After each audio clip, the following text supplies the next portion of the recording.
Welcome to the Gus Alva Perspective, a video cast that aims at elevating the concept of gratitude and abundance over the mindset of scarcity and fear. We know that we can approach life in one of two ways, so we may as well come out on top and be winners at the end of the day.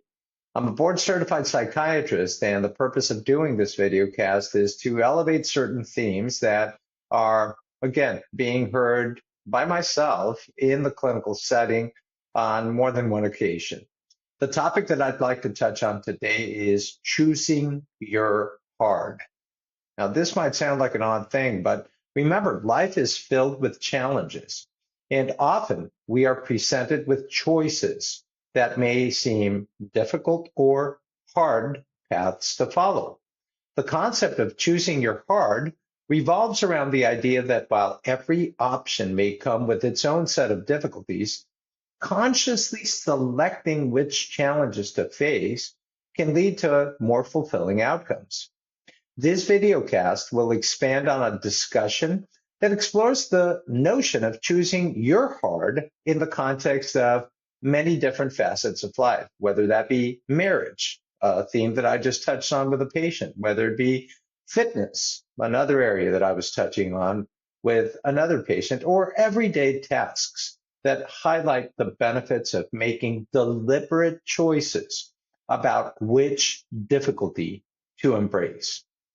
So let's start with the relationship of marriage. This is one area that I've been hearing a whole heck of a lot of recently. So I thought it might not be a bad idea to consider the difference between the difficulty of being in a committed relationship versus being single. So while being married and maintaining a healthy marriage requires ongoing effort, communication, compromise, and the willingness to navigate life's ups and downs together, it involves working through conflicts, sometimes making sacrifices and continuously nurturing the relationship that one is in.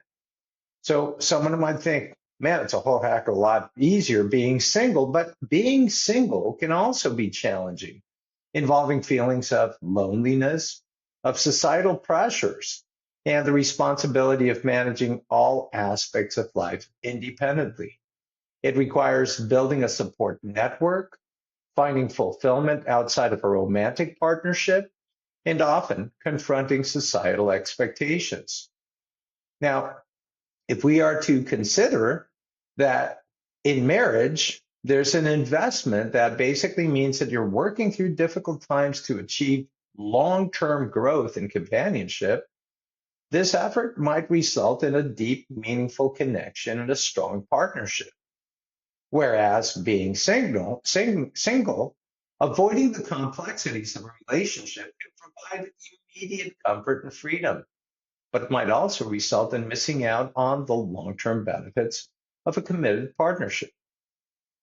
Now, that's one easy segue into this section, because if you think about it, choosing your hard can then subsequently be transposed to any part of life. Now, I was having this other discussion with a patient, and they were talking about the difficulties of having an active versus a sedentary lifestyle. So for the individual that's quite active, staying fit requires consistent effort, discipline, and sometimes dealing with physical discomfort or soreness. It means committing to regular exercise and maintaining a balanced diet as well as prioritizing health. Whereas the individual that's sedentary, it might seem easier initially, but this certainly will lead to long-term health issues, including obesity, cardiovascular disease, and a decreased mental well-being. But overcoming the inertia of inactivity and dealing with health consequences has its own challenges down the road.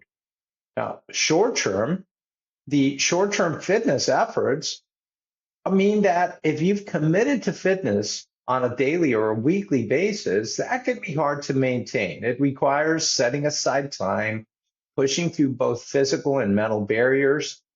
But long term, if you neglect your fitness, That might lead to more significant long-term health problems that are harder to manage and require more intensive interventions later on in life. That then means that you've now made a choice, and either one of those two choices can be considered hard. But remember, the important point is that you're placing yourself in the driver's seat. You're choosing your own heart. Let's take a look at everyday tasks. What happens when you proactively manage things versus procrastinate? With proactive management, you might be tackling tasks in a prompt manner and taking organization to another level. That can be challenging, and it requires discipline as well as time management and prioritization. It often means dealing with discomfort up front to avoid stress later. For the person that thinks that procrastinating might be easier, well, putting off tasks may provide a temporary relief, but it usually results in increased stress, missed deadlines, and a backlog of work that becomes harder to manage over time. So the important point here is that one can have this effortful excellence or mediocrity. What's that mean? Well, if we strive for excellence, we're doing tasks to the best of our ability. That can be demanding. It involves attention to detail, continuous learning, a commitment to quality. But if you settle for mediocrity, that means that you're going to accept, again, the average. It might seem easier, but it's going to lead to dissatisfaction, missed opportunities, a lack of personal and professional growth. And that then means that the path that you chose is going to be equally hard. Now, let's use this concept of the benefit of choosing your heart. When it comes down to personal growth, as you face challenges head on, that's going to promote personal growth and resilience. It's going to help develop skills. It's going to build your character. It's going to increase your self-confidence. Fulfillment and satisfaction from this is that you can overcome difficult situations, leading to a sense of accomplishment, fulfillment. And the effort invested oftentimes results in deeper satisfaction compared to taking that easier route.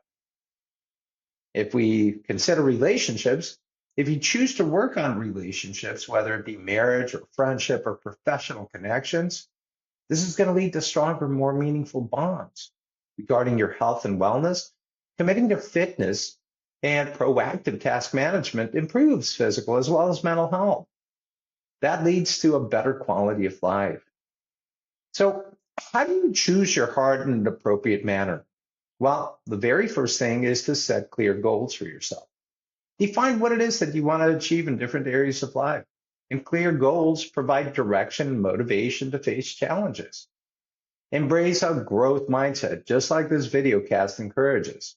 View challenges as opportunities for growth rather than obstacles. And remember, when we encourage perseverance and resilience, ultimately we'll get a better outcome. And above all, prioritize your self-care. Ensure that while you choose your heart, you also take care of your well-being. Balance your efforts with adequate rest and self-care. Choosing your heart, as you can see, is about making deliberate decisions regarding which challenges to face in life.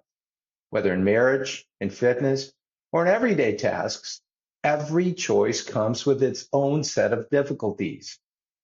Remember that a mindset of gratitude and abundance will help us consciously select the paths that align with our values and goals.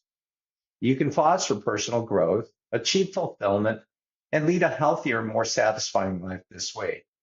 Embracing this mindset involves setting clear goals, adopting a growth mindset, prioritizing self-care, seeking support and focusing on long-term benefits, and ultimately, the effort invested in facing the chosen challenges that we make and choosing our heart can lead to a significant reward and a greater sense of meaning. With that said, I thank you for joining us on the Gus Alba Perspective, a video cast that aims at elevating the notion, the concept of gratitude and abundance over the mindset of scarcity and fear. And in this video cast, we explored the thematic of choosing your heart. Have an amazing rest of the day. Thank you for joining us.